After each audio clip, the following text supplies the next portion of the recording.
Good morning, everybody. It's French toast time again, as y'all can see. My grandson, Kareem, loves French toast. I think he's on a French toast kick. So I haven't been to the bakery lately, so I don't have a lot of bread. So what I'm making French toast out of this morning is, how about that French bread? I had this much French bread left, so I cut it into strips, and I did my same milk and egg and milk, egg, vanilla flavor, a little bit of nutmeg and brown sugar to make my mixture to dip it in. So he's gonna get French toast again this morning. I tell you, this young man loves himself some French toast. And you know, it's me, I'm always trying to get them in the kitchen with me. But nobody wants. They said, Grandma, we love the way you do it. So I thought, okay. You know the adage that says, if you teach a man to fish, if you give a person a fish, he can eat for that one day. Or give him a few fish, he can eat that day. But if you teach him how to fish, you go out into the water and catch his own fish, he could eat for a lifetime off of fish. So I'm trying to encourage him. I'm going to get him in here one of these days, and we're going to video it because it's going to be historical. I'm going to get him in here, and I'm going to teach him how to make French toast, because as often as he likes French toast, he needs to know how to make French toast. But he just, you know, like anything else. Like me, I could care less what it would be when somebody feeds me, and there's got to be some good food. I'm always satisfied with it. It doesn't have to be the top of the line, but I prefer top of the line. But if you're going to invite me out to eat or to eat at your home, whatever you fix, I'm good with it. I mean, you know, yes. So, because the way I cut this in wedges, I'm having to seal it a little bit in the skillet on the ends. We don't want nothing soggy on the ends, so I'm just going to do it like this. Because we're not deep frying it. Just doing it just like so. It takes a little bit longer, but what can I say? And this is stuff you can do for your kids, and for small kids, you know, they probably would like it better anyway, because, you know, little small kids, or they like to take it like fingers and just dip them in and cook them like that. But these are, I'm doing this because I don't want it soggy on the end. But this is another way, you know, what better bread to use than French bread to make French toast. So these are French toast sticks, let's say. Okay. And also I wanted to come on, y'all, to say how y'all doing, what you're doing. Hope you had a great Father's Day.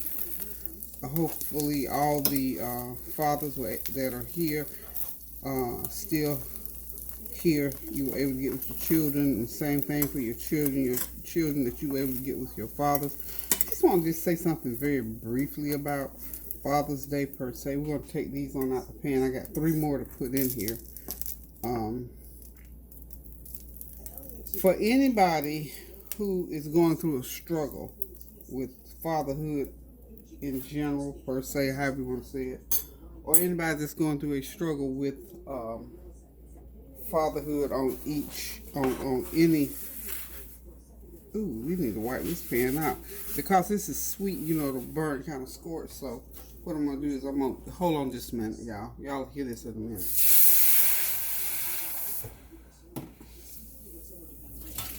What I did was just went ahead and ran some water in that pan because I need to scour those little burn up crispies in there. Okay.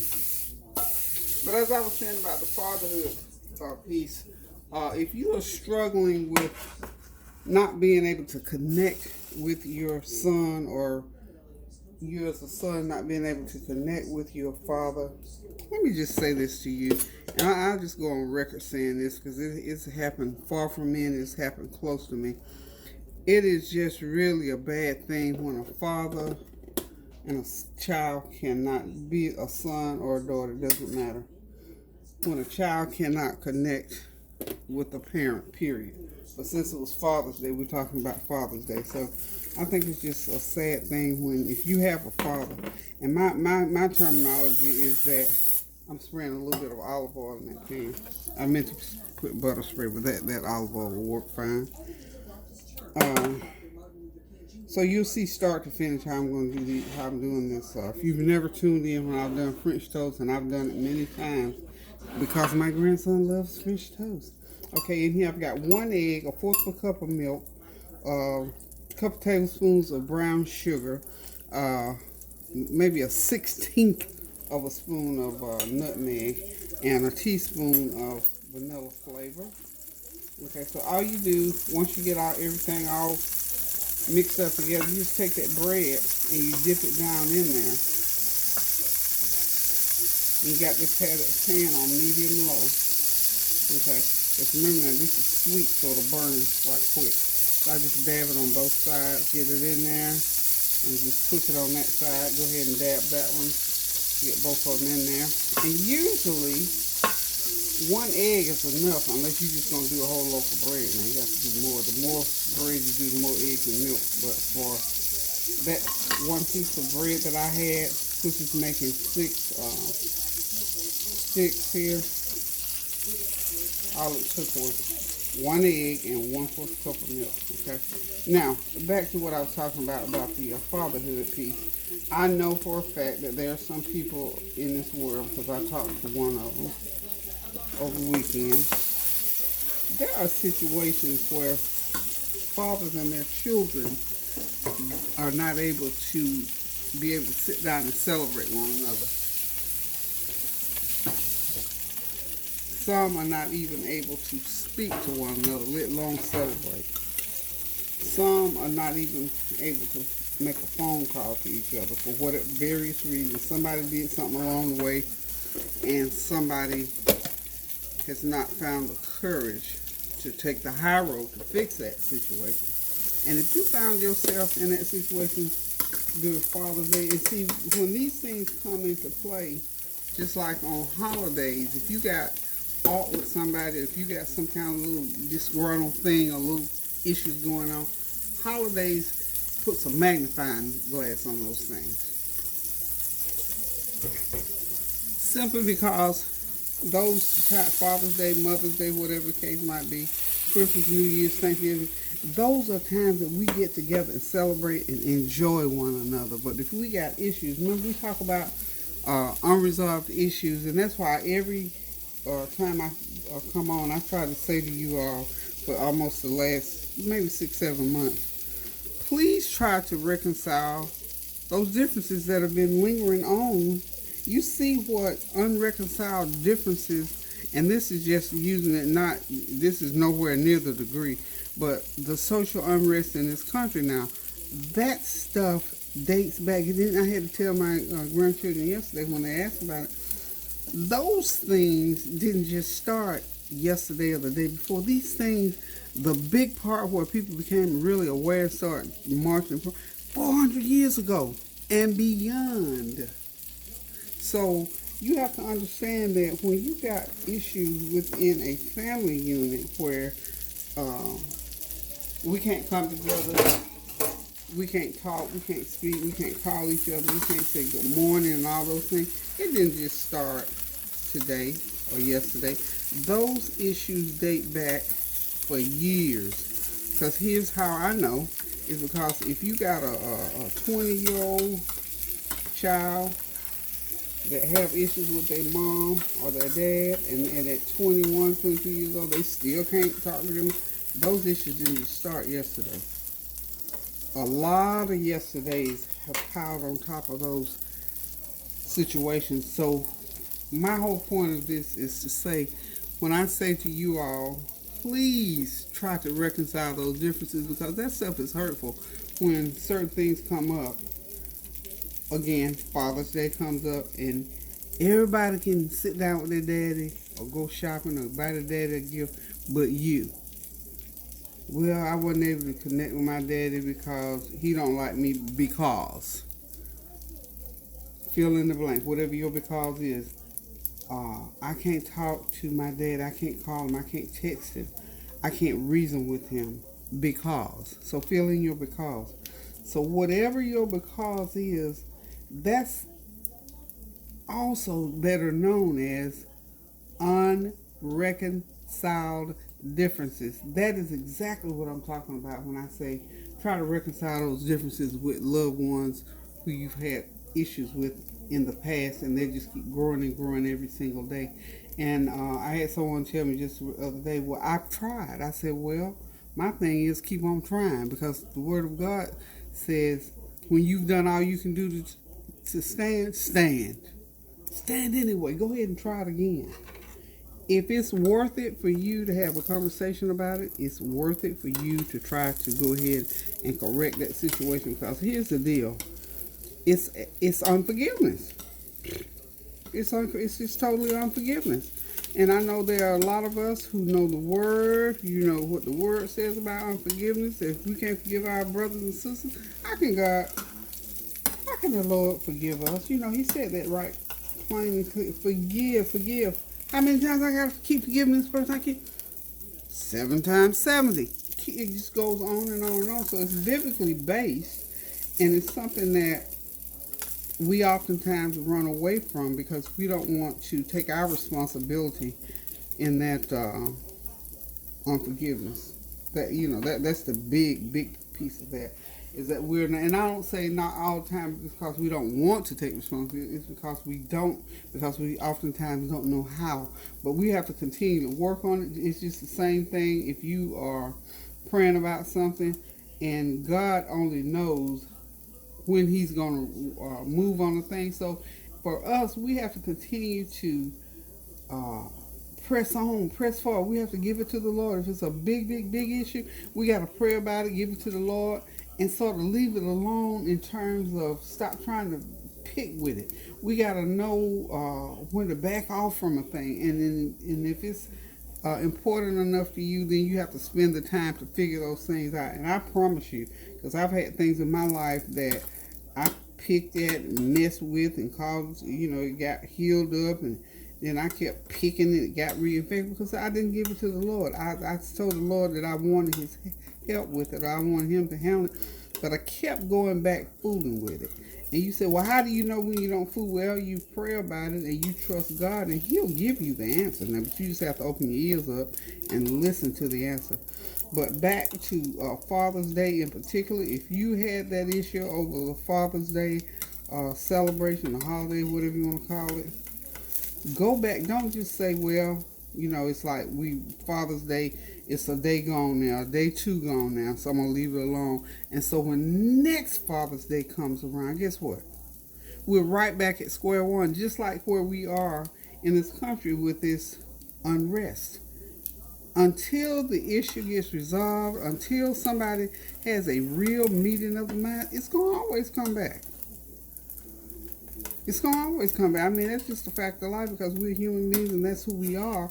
But I know for a fact that if we diligently work and we honestly work, just like when we pray out of our heart, out of our spirit, God knows that and He honors that and He fixes what we need to have fixed. So for any of you who had to go through any duress, and I know that, some issues get really volatile, violent, verbal, and all those kind of things. And I hope that if you went through anything like that over this Father's Day holiday, then don't let it go. Don't lock away and become resentful and harsh about it. Continue to pray and ask God to help you pass that, because one thing about it, the only one that you can control is yourself, and we don't often do a good job of that. So for whatever you feel somebody else is not doing in that relationship, then you let them do them and you do you. Because my thing is this: if I walk out my door, and this was the analogy I used over the weekend talking with someone. If I walk out my door and say good morning, and you don't say good morning back, and then the next day I come out my door, same thing happens, I'm not going to decide, well, I'm just not going to speak to them. I'm not going to do it that way. I'm going to continue to speak and say good morning, how you doing? Because that's me, that's my nature. Now, if that other person does not want to return the greeting, that's on them. They will have to give an account for that if there's an account to be given. I can't give an account for them. So, and I'm not going to make myself be as mean as them or not as cordial or unfriendly as them. I'm not going to do that. So we have to make up in our minds in these situations where we've got into these back ourselves in these corners where we can't speak to our mama, our daddy, our sister, our brother, whomever, or the neighbor, whatever the situation is, we need to go ahead and resolve those irreconcilable differences that you think they are right now, because they are solvable. Trust me, there's nothing under the sun that cannot be resolved if you give it to the Lord and leave it there and allow Him to work in that situation. And allow yourself to be part of that solution and stop deciding, well, he ain't speak to me, I ain't speaking to him, or she didn't talk to me, I ain't talking to her. She called me or this and I'm going to call her that. It can't be that way. And even if it goes to that, then you have to go back and do your first work. Go back and pray again about it. And when your heart is in it, if you really want to, God will give you a way out. Psalm 91 says that God will allow you to see the wicked through your eyes. So if He's allowing you to see it, then you're going to see what you need to see, and the resolution is therein. So hopefully very few people had to go through that situation. Hopefully nobody went through it, but I know that's not so, because I'm sure somebody did. I know some people had to go through that. And I'm saying to you this morning, I'm praying for you, and I'm hoping that you're going to be okay in the near future with it. Because why? You're going to figure out a solution. You're going to resolve those differences, because trust me, if there are differences, it takes two to perpetrate that thing. So figure out what your part is in it. Be the bigger person. And even if that person rejects you, knock you down, then that means they're not ready. But you can only give an account for yourself. The forgiveness is on you. If you forgive and move on, then you've done what you need to do. If that other person has not reciprocated and accepted it and did what it is that they're supposed to do, or what you thought they were supposed to do, then there's nothing you can do about that. So we're going to pray that, Father, in the name of Jesus, for every unresolved issue, for any situation, especially where it's fathers and their children, and especially fathers and sons. There's just something about that son needs that relationship with that son. He needs it. Trust me, he needs that. Remember the story of the prodigal son? That individual didn't do right until that father forgave him, embraced him, and they reconciled. I'm not going to get into that. So if you're interested, there's many things out there on the prodigal son. So you can read that and sort of figure that out, and know that God is in this thing if we allow Him. He's not going to bulldoze His way in, but He's in every aspect of our lives. And what keeps Him out of it, as it is now, is that free will that He gave us. Sometimes we use it in the wrong way. So, push that free will to the back, use it for good purposes, and get your relationship with that Father back on track. Now, we'll talk about other relationships at another time, but this is specifically about relationships with your fathers, and more specifically, fathers and sons. Daughters, you need your daddy in your life, because you don't need them daddy issues later on in your life when you're growing up through a teenager or a young woman. You don't need those issues in your life. That daddy needs to be there and to have told you the things that you need to do and that you need to expect as a woman through the eyes of a male, your father. So we're just going to go ahead now and finish this meal. But suffice it to say, get those differences. I don't care what the differences are, what the relationship is. Get those unresolved issues settled. And the best way to do them is to pray about them, lay them on the altar, allow the Lord to work through them, allow Him to show you the way to go, to order your steps in being able to reconcile those differences so that you can live a better life. With all the things that's going on now, this COVID, this racial unrest, we don't need stuff right in our own households, right up under our nose, happening to us. We need that energy to fight off COVID. We need to fight and try to pull back together this social unrest. Our stuff that's right there in our hands that we can control, as far as we're concerned, if we will control it, we can get those things set back on and even track and get going in the right direction. Because in the end, you're going to be judged by how you treat people. So we need, we got the opportunity to do that. A lot of us got nothing but time on our hands. So it's not like, well, I don't have time because I can't take our word. I don't have time because I can't do this. Well, you got time now for the most part. Most of us do. So if you got issues, please, please pray without ceasing about your situation. Stand in the gap. Be willing. Want to. Just, baby, if you have to do baby steps with it, just start. If you woke up and say, I'm going to try.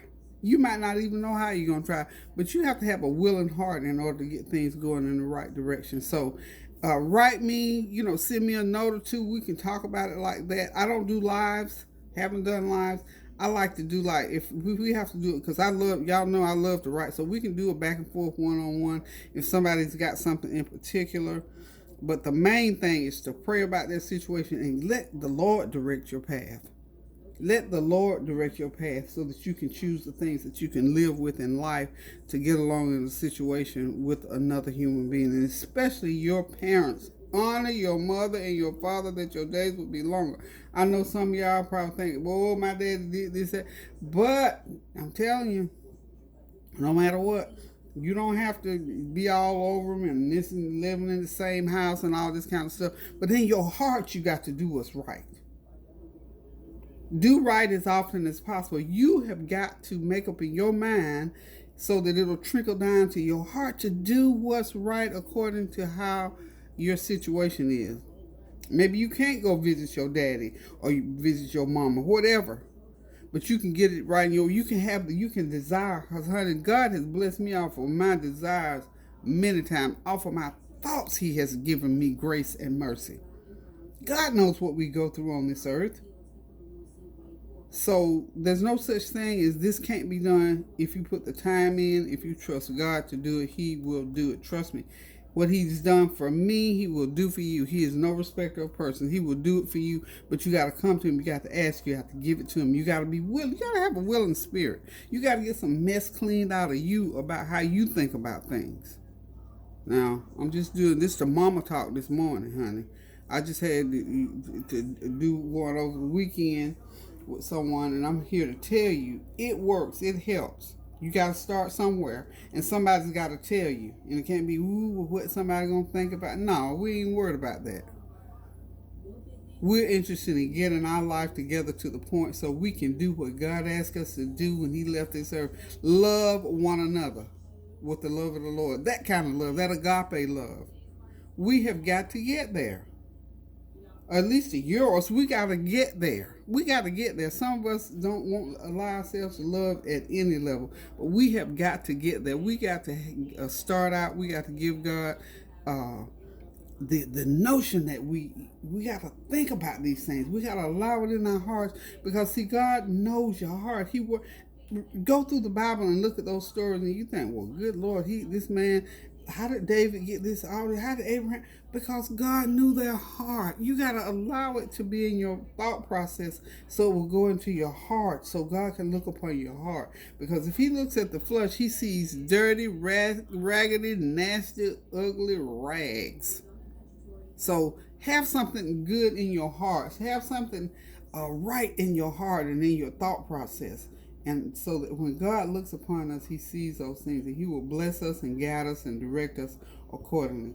Okay, see, I went all back in. I guess I wasn't finished yet. Okay, so now I am done with Kareem's sausage and his French toast. Now, what I'm going to have this morning is quite simple. I'm going to have, let me see if I can get myself straightened out here. Hey y'all, I'm back. I've got Kareem's breakfast ready, his sausage and his French toast. Now I'm preparing my breakfast. So this morning I'm going to do I've already put my ingredients in. This is a cup and a half of milk, 1 whole frozen banana, 2 large frozen strawberries, and some blueberries. So I put it in. This is my NutriBullet. This is my little tight beverage area over here. I rarely have it in frame. So all I'm going to do is this, y'all. Oh, you know what? I forgot one of my key ingredients. I have to put, I'm about to mess up, y'all. So I've already told you I got the fruit in. I've got the milk in. I've got some ice in there. And of course, I am doing a B complex nutrient every day. So what I do is, in the evening I do my hot tea and I put it in. So in the morning, you all know I always do my turmeric and my ginger. So I'm gonna go ahead and put my turmeric and my ginger in my container. So I always do a teaspoon of ginger. I do lots of ginger because ginger helps keep I used to have reflux and all that stuff a lot. I do water and I do ginger because ginger gives you that good old excuse my expression, but burp. We all burp. Put a little bit of turmeric in there. You know, it has this medicinal. And you probably think, ew. I put everything in mine because I love, love, love it. And of course, y'all know I put my stevia in there. Now, because of the fruits, you don't have to put as much stevia. So that's everything in there. So turmeric, ginger, stevia. I got some vanilla flavor in there. The blueberries, the strawberries, and the bananas, and the milk and ice. So this is going to be my morning beverage. And I've also cooked me one package. I do little packs of oatmeal. I did 1 pack of oatmeal. I've already cooked it. So give it a twirl on my NutriBullet.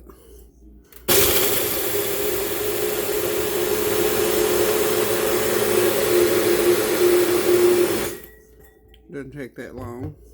I had it too full. Oops. Well, I hadn't dropped the camera lately. How about that? So there's y'all drop for the month. So let's see. Okay. Ooh, kind of made a little bit of mess. Let me wipe that mess up so it don't distract me. And I think I'm going to use one of my metal cups here. These cups hold it pretty good, and it's just a little bit left over. Make sure it's as frosty as sometimes no. I like it really cold.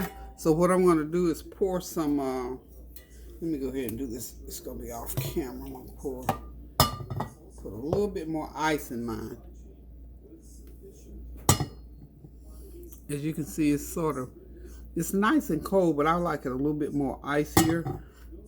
It's not overly sweet at all. So let me go get a little bit more ice to pour in.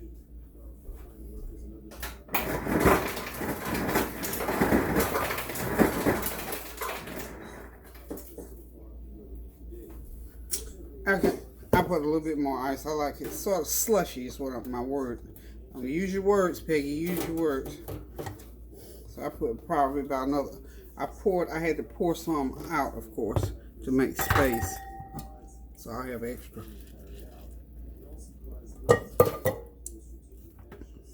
Wow. I tasted what I just poured. That ginger, I love the flavor of ginger.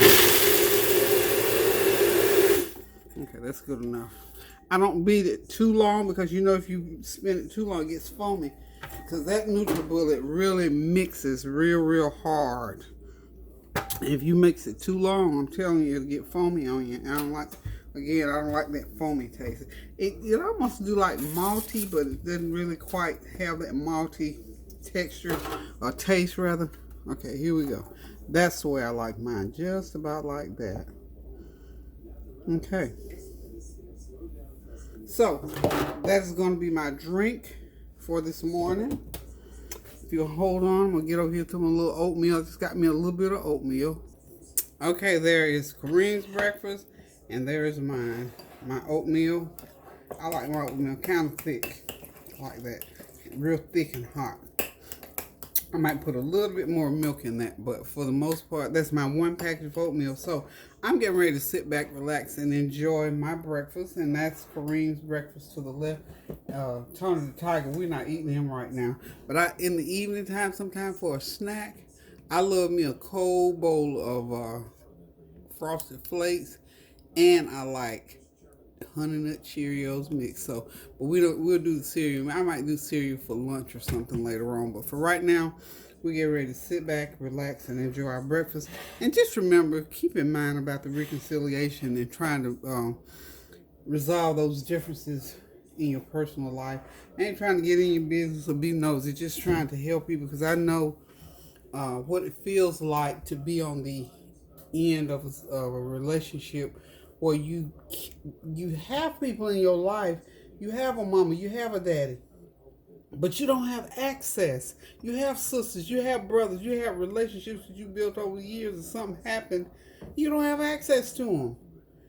Resolve those issues so that, and our new word is gain access. We might do a little gaining access to our relationships or to our kinships, or however we want to phrase it. But we need to learn how to gain access to the people in our lives that we want to be part of our life. We can't just continue to sit back and say okay to not being able to talk to your mom. I can't even imagine that. Now, my daddy wasn't a talkative person, but at the same time, I had access to him. My daddy was a gruff person, but I still had access. Of course, I had complete, transparent, thorough access to my mom, my grandma, my aunties, my uncles. I had access to my family members. And then I've had a couple family members where certain things happened that the access got, I won't say I've never not had complete access, but whether, where the access is just like, well, you got to walk on eggshells here, you got to watch what you say over there. I've had a few of those, but when I knew better, I did better and straightened those things out on my end, where it doesn't bother me. I can pick up the phone, whether you ever say anything back or not, I still feel good to call you or to send you a card or a note or whatever. And if you told me, don't ever call me no more, don't ever say, then I would just stop. But inside of me, I gave myself access in me. So, beware of that, because I know there are people who might tell you, look, don't call me, don't talk to me, don't send me no note, no phone call, don't send me no messages.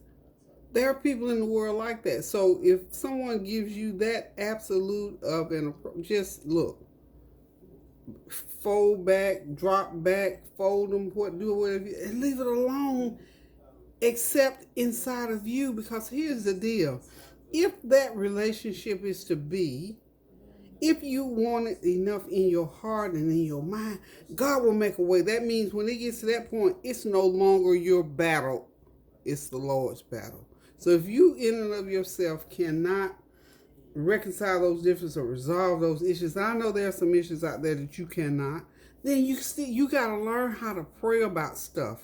Get that stuff off of you. Cast those cares. God, He told us. He said you cast those cares to me.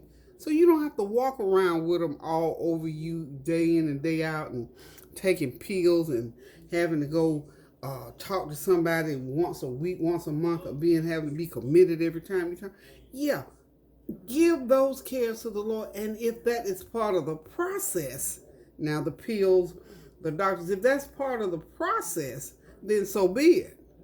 But you have got to give it to the Lord, because the earth is the Lord's and the fullness thereof. He made the doctors and the pharmaceutical people, scientists and all this that made the pills. So all of this belongs to Him. So we are heirs to whatever God has. So we are entitled to these things.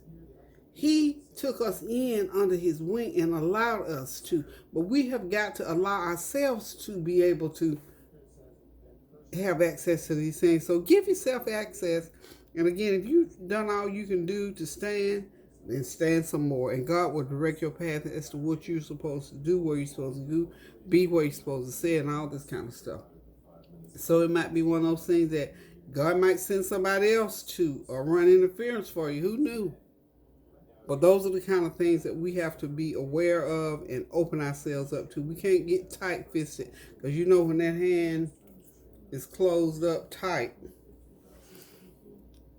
can't get nothing. And look, I can make a fist, honey. When you ball that fist up like that, where nobody can get in, when we shut our hearts out like that, nothing gets through. When we shut our minds out the same way, nothing can go into that hand. If somebody wants to hand you some money and they say it needs to go into your hand, where are they going to put it? They can't put it inside that ball. You got to open it up and allow it to be able to come inside of there. And we have to do the same things with our heart and our mind. I tell you what, this thing is all over me today, y'all. But I got to get out of here. I got some things I got to get done today. But in Jesus' name, I pray that all of your differences will be reconcilable, not irreconcilable. But I pray that they will be reconcilable and that you will be able to reconcile those differences so that you can get the value of what it means to be able to forgive and open that heart and that mind up so that God can come in, that he can plant those things in your life. So they, all these things, let me just say one more thing before I sign off. Everything that we need, the Lord has it. But we got to open ourselves up to it. Everything we need, he has it. We got to be able to open ourselves up to it and allow his will to be done on earth as it is in heaven for each one of us.